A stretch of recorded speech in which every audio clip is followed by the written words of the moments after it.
Hello everyone, welcome back to another classroom. I hope all are doing very well. Today we are discussing our second chapter, Bahut Dinom Ke Baad. നാഗാർജുനാണ് എഴുതിയിട്ടുള്ളത്. ഇതൊരു കവിതയാണ്. First of all നിങ്ങൾ കാണുന്നുണ്ടാവും ഒരുപാട് പേര് നെല്ല് കൊയ്യുന്നുണ്ട്, അവരൊരുപാട് പേര് നെല്ല് കൊണ്ടുപോകുന്നുണ്ട്, കുറച്ച് പേര് നെല്ല് നടുന്നുണ്ട് അല്ലേ. ഒരു ഗ്രാമീണ പശ്ചാത്തലമാണ് നമ്മളിപ്പോൾ കണ്ടുകൊണ്ടിരിക്കുന്നത്, പിക്ചറിൽ കണ്ടുകൊണ്ടിരിക്കുന്നത്. ഒരു ഫുൾ വില്ലേജ് ആണ് നമ്മളിപ്പോൾ കണ്ടിട്ടുള്ളത്. ഫർദർ നമുക്ക് കവിതയിലേക്ക് പോകാം. അതിനു മുൻപ് എഴുതിയിട്ടുള്ള ഓദറിനെ കുറിച്ച് നമുക്കൊന്ന് സംസാരിക്കാം. നാഗാർജുനാണ് എഴുതിയിട്ടുള്ളത്. 1911 മുതൽ 1998 വരെയാണ് അദ്ദേഹത്തിൻ്റെ ജനന ജീവിത സമയം. അദ്ദേഹം മരിച്ചിട്ടുള്ളത് 1998 അതുപോലെ തന്നെ അദ്ദേഹത്തിൻ്റെ സ്ഥലം എന്ന് പറയുന്നത് മധുബനി, ബീഹാറിലാണ് അദ്ദേഹം ജനിച്ച് ജീവിച്ചിട്ടുള്ളത്. ആധുനിക ഹിന്ദി കവിത के प्रमुख कवि और कथाकार अपने जनवादी विचारों के लिए प्रसिद्ध സാഹിത്യ അക്കാദമി പുരസ്കാർ സെ സമ്മാനിത്. അതായത് അദ്ദേഹം ആധുനിക ഹിന്ദി കവിതയിലെ ഒരു പ്രമുഖ കവി ആയിരുന്നു, അതുപോലെ തന്നെ കഥാകാരനും കൂടെ ആയിരുന്നു. അതേപോലെ തന്നെ എന്ത് പറഞ്ഞിട്ടുണ്ട്, അദ്ദേഹത്തിന്റെ ഒരു തൂലിക അല്ലെങ്കിൽ ഒരു മാസ്റ്റർ പീസ് കൊണ്ട് തന്നെ അദ്ദേഹം ഭയങ്കര പ്രസിദ്ധമായിരുന്നു. അതുപോലെ തന്നെ സാഹിത്യ അക്കാദമിയുടെ പുരസ്കാരവും അദ്ദേഹം നേടിയിട്ടുണ്ട്. ഇത്രയുമാണ് അദ്ദേഹത്തിനെ നാഗാർജുൻ എന്ന് പറയുന്ന പ്രസിദ്ധനായിട്ടുള്ള കവിയെക്കുറിച്ച് നമുക്ക് പഠിക്കാനുള്ളത്. ഓക്കെ, ദെൻ നമുക്ക് നമ്മുടെ കവിതയിലേക്ക് പോകാം. ഇവിടെ നിങ്ങൾ കാണുന്നുണ്ട് ഒരാള് അദ്ദേഹത്തിന്റെ ഒരു ഭംഗിയുള്ള ഒരു ഗ്രാമത്തിനെ നോക്കി നിൽക്കുന്നത് അല്ലേ, കാണുന്നില്ലേ? എന്തൊരു ഭംഗിയാണ് അല്ലേ. ചുറ്റുപാടും ഗോതമ്പും നെല്ലും ചോളവും ഒക്കെ വിളഞ്ഞു നിൽക്കുന്നുണ്ട്. അതുപോലെ ഭയങ്കര ഹരിതാപമായിട്ടുള്ള ഭയങ്കര പീസ്ഫുൾ ആയിട്ടുള്ള ഒരു എന്തിനെയാണ് കാണിക്കുന്നത്, ഇവിടെ ഒരു ഗ്രാമത്തിനെയാണ് കാണിക്കുന്നത് അല്ലെ. അദ്ദേഹം ഇഷ്ടപ്പെടുന്ന അല്ലെങ്കിൽ അദ്ദേഹം കാണാൻ ആഗ്രഹിക്കുന്ന ഒരു ഗ്രാമത്തിനെ. ഏകദേശം നിങ്ങൾക്ക് ഈ കവിത എങ്ങനെയാണ് അല്ലെങ്കിൽ എങ്ങോട്ടാണ് പോയിക്കൊണ്ടിരിക്കുന്നത് എന്നുള്ള നിങ്ങൾക്ക് ഏകദേശം ഒരു ഐഡിയ കിട്ടിയിട്ടുണ്ടാവും. ഹിയർ നമുക്ക് നമ്മുടെ കവിതയുടെ ഉള്ളടക്കം എന്താണെന്ന് നോക്കാം. ബഹുത് ദിനോം കെ ബാദ് അബ് കി മേനെ ജി ഭർ ദേഖി പക്കി സുൻഹലി ഫസലോം കി മുസ്കാൻ. ബഹുത് ദിനോം കെ ബാദ് എന്താണ് പറഞ്ഞിട്ടുള്ളത്? ബഹുത് ദിനോം കെ ബാദ് അബ് കി മേനെ ജി ഭർ ദേഖി. ബഹുത് ദിനോം കെ ബാദ് എന്ന് വെച്ച് കഴിഞ്ഞാല് വളരെ കാലത്തിന് ശേഷം, ബഹുത് ദിനോം കെ ബാദ് വളരെ കാലത്തിന് ശേഷം, അബ് കി മേനെ ജി ഭർ ദേഖി ഞാൻ പൂർണ്ണ ഹൃദയത്തോടെ കണ്ടു. അബ് കി മേനെ ജി ഭർ ദേഖി ഞാൻ എൻ്റെ പൂർണ്ണ ഹൃദയത്തോടെ അല്ലെങ്കിൽ എൻ്റെ ഭയങ്കര നിറഞ്ഞ മനസ്സോടുകൂടി. ഓക്കെ, മേനെ ജി ഭർ ദേഖി എന്ന് വെച്ച് കഴിഞ്ഞാൽ നിറഞ്ഞ മനസ്സോടുകൂടി കണ്ടു. എന്ത്? പക്കി സുൻഹലി ഫസലോം കി മുസ്കാൻ. എന്താണ്? വിളഞ്ഞു നിൽക്കുന്നതും സ്വർണ്ണ നിറമുള്ളതുമായ വിളകളുടെ മുസ്കാൻ, പുഞ്ചിരി. അതായത് പക്കി സുൻഹലി വിളഞ്ഞു നിൽക്കുന്ന ഫസലോം. കണ്ടോ, പക്കി സുൻഹലി എന്ന് വെച്ച് കഴിഞ്ഞാൽ സ്വർണ്ണ നിറമുള്ള വിളഞ്ഞു നിൽക്കുന്ന വിളവുകൾ, ഫസലോം എന്ന് വെച്ച് കഴിഞ്ഞാൽ വിളവുകൾ. ഇതിന്റെ പുഞ്ചിരി. ബഹുത്ത് ദിനോം കെ ബാദ് ഒരുപാട് നാളുകൾക്ക് ശേഷം. ഓക്കെ, നിങ്ങൾക്കിപ്പോ മനസ്സിലായില്ലേ അദ്ദേഹം എന്തുകൊണ്ടാണ് ആ ഒരു ഗ്രാമത്തിനെ ഇത്ര ഭംഗിയോടുകൂടി നോക്കി നിൽക്കുന്നത് എന്നല്ലേ. അദ്ദേഹം മനസ്സ് നിറഞ്ഞ് നോക്കി നിൽക്കുകയാണ്. ദെൻ അടുത്ത സ്റ്റാൻസയിലേക്ക് പോവുകയാണെങ്കിൽ, ബഹുത് ദിനോം കെ ബാദ് അബ് കി മേ ജി ഭർ സുൻ പായ ധാൻ കുടുത്തി കിഷോരിയോം കി കോകില കണ്ടി ധാൻ. അതായത് ഭയങ്കര കട്ടുകട്ടിയായിട്ടുള്ള വേർഡ്സ് ഒക്കെയാണ് അല്ലേ. ലീവ് ഇറ്റ്, നമുക്കതിനെ എന്ത് ചെയ്യാം, മയപ്പെടുത്തിയെടുക്കാം. ബഹുത് ദിനോം കെ ബാദ് ഒരുപാട് നാളുകൾക്ക് ശേഷം, അബ് കി ജി ഭർ സുൻ പായി. അതായത് അബ് കി ജി ഭർ സുൻ പായ എന്ന് വെച്ച് കഴിഞ്ഞാൽ എന്താണ്? മനസ്സ് നിറഞ്ഞ് കേൾക്കുകയാണ്. ജീബർ സുൻ പായ കേൾക്കുകയാണ്. എന്താണ് കേൾക്കുന്നത്? ധാൻ കുടുത്തി കിഷോരിയോം കി കോകില കണ്ടി താൻ. അതായത് എന്താണ്? ഭയങ്കര മധുരമായിട്ടുള്ള സൗണ്ട്, അല്ലെങ്കിൽ കിഷോരിയാം എന്ന് പറയുന്നത് കൗമാരപ്രായമായിട്ടുള്ള പെൺകുട്ടികളുടെ മധുരം, അതായത് മധുരമായിട്ടുള്ള കോകില കണ്ടി താൻ, കുയിലിന് കണക്കെ മധുരമായിട്ടുള്ള എന്ത് കേൾക്കുകയാണ്? ശബ്ദം കേൾക്കുകയാണ്. അതായത് ഇതിന്റെ ഒരു കോർ മീനിങ് എന്താണെന്ന് വെച്ച് കഴിഞ്ഞാൽ വളരെ കാലത്തിന് ശേഷം എന്താണ്, നെല്ല് കൊയ്യുന്ന കൗമാരക്കാരായിട്ടുള്ള പെൺകുട്ടികളുടെ മധുരമായിട്ടുള്ള ശബ്ദം എനിക്ക് ഹൃദയത്തെ വളരെയധികം നിറഞ്ഞ് കേൾക്കാൻ സാധിച്ചു എന്നുള്ളതാണ്. ദെൻ എന്നിട്ട് പറയുന്നുണ്ട്, ബഹുത്ത് ദിനോം കെ ബാദ് ഒരുപാട് നാളുകൾക്ക് ശേഷം, വളരെ കാലത്തിന് ശേഷം. ഓക്കെ, വളരെ കാലത്തിന് ശേഷം.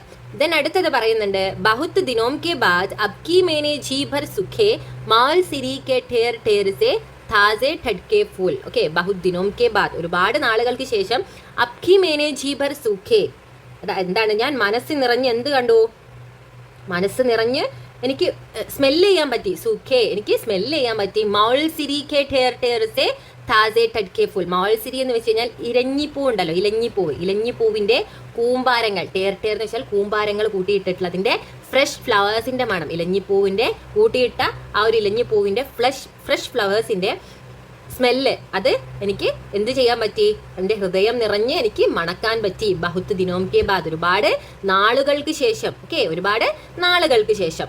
ദെൻ അടുത്തത് പറയുന്നുണ്ട്, ബഹുത്ത് ദിനോം കെ ബാദ് അബ്കി മേ ജി പർ ഛുപായ അപ്നി ഖവൈ പഖണ്ഡി കി ചന്ദൻ വർണ്ണ ധൂൽ. അതായത് എന്താണ്, വളരെ കാലത്തിന് ശേഷം, ബഹുത് ദിനോം കെ ബാദ്, വളരെ കാലത്തിന് ശേഷം എന്താണ് ഇത്തവണ എന്താണ് സംഭവിച്ചിട്ടുള്ളത്, എൻ്റെ ഗ്രാമത്തിലെ, ഓക്കെ, അപ്നി ഖവൈ, എൻ്റെ ഗ്രാമത്തിലെ എന്താണ് അദ്ദേഹം ഇതാക്കിയിട്ടുള്ളത്, ചന്ദൻ വർണ്ണ ധൂൽ, അതായത് ചന്ദന നിറത്തിലുള്ള പൊടി. ഓക്കെ, അതായത് അപ്കി മേ ജി ഭർ ഛുപായ, അതായത് എന്താണ് അദ്ദേഹം ജി ഭർ ഛുപായ, എന്നിട്ട് മനസ്സ് നിറഞ്ഞ് എന്താകാണ്, തൊടാൻ കഴിഞ്ഞു. ഛുപായ, തൊടാൻ കഴിഞ്ഞു, അദ്ദേഹത്തിന് മനസ്സ് നിറഞ്ഞു തൊടാൻ കഴിഞ്ഞു. എന്ത്, എൻ്റെ ഗ്രാമത്തിലെ ചന്ദന നിറമുള്ള പൊടി. ഓക്കെ, ഇവിടെ എന്താണ് കവി ഉദ്ദേശിക്കുന്നത് എന്ന് വെച്ച് കഴിഞ്ഞാൽ, ചന്ദന നിറത്തിലുള്ള പൊടി എന്ന് ഉദ്ദേശിക്കുന്നത് നമ്മളുടെ ആ ഒരു എന്താണ് മണ്ണ് നിറഞ്ഞ അല്ലെങ്കിൽ പൊടി നിറഞ്ഞ ആ ഒരു വഴികളിലൂടെയൊക്കെ പോകുന്ന സമയത്ത് ആ ഒരു മണ്ണിന്റെ മണം ഉണ്ട് അല്ലേ, ആ ഒരു മണ്ണിന്റെ മണവും ആ പൊടിയും, അതൊക്കെയാണ്. അത്രയും മൈന്യൂട്ടായിട്ടുള്ള കാരണങ്ങൾ പോലും അദ്ദേഹം എന്ത് ചെയ്യുന്നുണ്ട്, വളരെയധികം വർണ്ണിച്ച്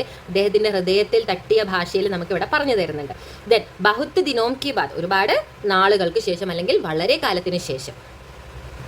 അടുത്തത് നോക്കുകയാണെങ്കിൽ ബഹുത്ത് ദിനോം കെ ബാദ്, ഒരുപാട് നാളുകൾക്ക് ശേഷം അബ്കി മേനെ ജി ഭർ തലം ഖാന ഖായ ഖന്നെ ചൂസെ ജി ഭർ. ബഹുത്ത് ദിനോം കെ ബാദ് എന്താണ് ഇവിടെ പറയുന്നത്, ബഹുത്ത് ദിനോം കെ ബാദ് എപ്പോഴും പറയുന്നത് പോലെ വളരെ കാലത്തിന് ശേഷം അബ്കി മേനെ ജി ഭർ തലം ഖാന ഖായ, എന്താണ് ഇത്തവണ ഞാൻ തൃപ്തിയോടെ എന്ത് കഴിച്ചു, ഔഷധച്ചെടികൾ കഴിച്ചു അല്ലേ, ഔഷധച്ചെടികൾ കഴിച്ചു. ഖന്നെ ചൂസെ ജി ഭർ, അതായത് എന്താണ് ഖന്നെ ചൂസെ എന്ന് വെച്ച് കഴിഞ്ഞാൽ തലം ഖാന എന്ന് വെച്ച് കഴിഞ്ഞാൽ ഔഷധച്ചെടികളാണ്, തലം ഖാന ഔഷധച്ചെടികൾ.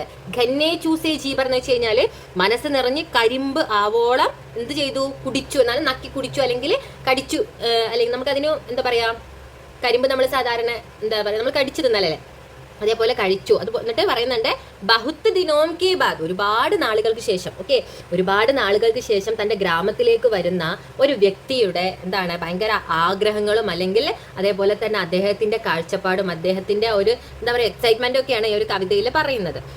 ദെൻ അടുത്തത് പറയുന്നുണ്ട് ബഹുത്ത് ദിനോം കെ ബാദ്, ഒരുപാട് നാളുകൾക്ക് ശേഷം അബ്കി മേനെ ജി ഭർ ഭോഖെ, എന്താണ് അബ്കി മേനെ ജി ഭർ ഭോഖെ, ഇത്തവണ ഞാൻ ഒരുപാട് പരമാവധി ആസ്വദിച്ചു.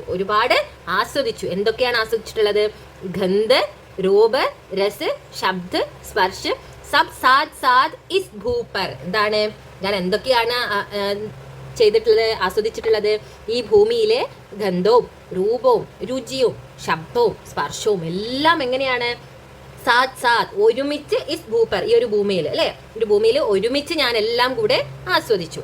എന്താണ് ലാസ്റ്റ് വരി, ബഹുത്ത് ദിനോം കി ബാദ്, ഒരുപാട് നാളുകൾക്ക് ശേഷം. ഓക്കെ, നല്ല കവിതയാണ് അല്ലേ, നല്ല അനുഭവ കുറിപ്പ് പോലെ അല്ലെങ്കിൽ ഭയങ്കരമായിട്ട് ഹാർട്ട് ടച്ചിങ് ചെയ്യുന്ന നല്ലൊരു കവിത. അതുപോലെ തന്നെ ഗ്രാമത്തിനെ കുറിച്ചും ഓരോ മൈന്യൂട്ടായിട്ടുള്ള കാര്യങ്ങളെ കുറിച്ചും വർണ്ണിക്കുന്ന ഒരു നല്ല കവിത. ദെൻ ഇനി അടുത്തത് ഞാൻ നിങ്ങൾക്ക് ഇവിടെ കുറച്ച് പിക്ചേഴ്സ് കാണിച്ചു തരാം. ഇതാ ഇവിടെ വിളഞ്ഞു നിൽക്കുന്ന ഗോതമ്പും നെല്ലും പാടങ്ങളുണ്ട്.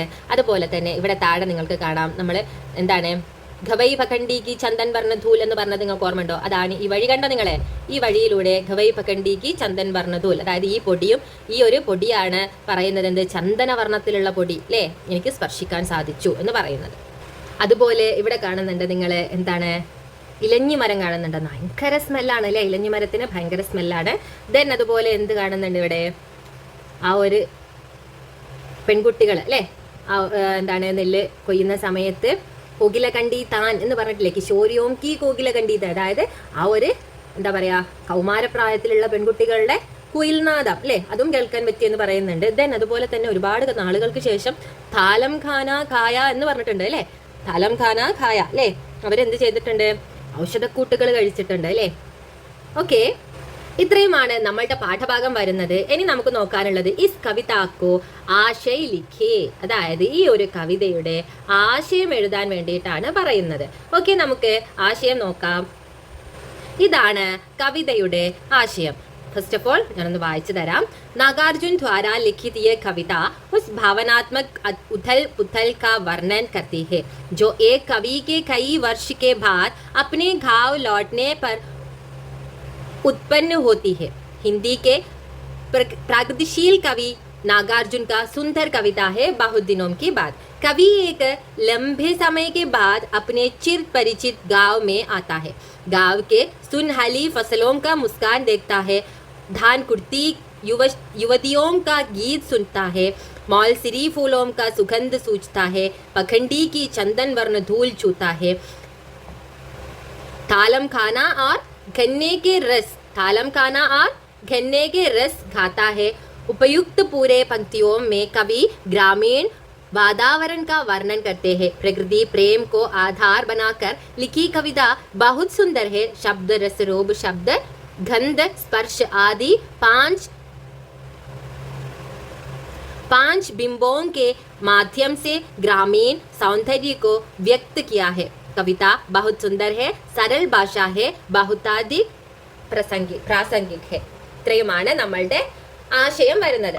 ആശയം എഴുതുന്ന സമയത്ത് ശ്രദ്ധിക്കേണ്ട ഏറ്റവും വലിയ കാര്യമാണ് നമ്മൾ ആദ്യം ആ ഒരു എഴുതിയിട്ടുള്ള ഓഥറിനെ കുറിച്ച് പറയുക എന്നുള്ളത്. ആദ്യം ആ ഓഥറിനെ കുറിച്ച് പറഞ്ഞതിന് ശേഷം അടുത്ത പാരഗ്രാഫിൽ മാത്രമാണ് നമ്മൾ ആ കവിതയെ കുറിച്ച് വിശദീകരിക്കേണ്ടത്. ഓക്കെ, ഇന്നത്തെ ക്ലാസ് എല്ലാവർക്കും മനസ്സിലായി എന്ന് വിചാരിക്കുന്നു. Thank you for watching. And നമ്മളുടെ അടുത്ത വീഡിയോയുമായിട്ട് വരുന്നവരെ എല്ലാവരും കാത്തിരിക്കുക. അതുപോലെ മറക്കാതെ എന്ത് ചെയ്യുക, സബ്സ്ക്രൈബ് ചെയ്യാനും ഓൾ എന്ന ബട്ടൺ അമർത്താനും മറക്കാതിരിക്കുക. അപ്പോൾ ടിൽ ദെൻ നമുക്കിനി വീണ്ടും കാണാം. Bye bye, take care, have A good day.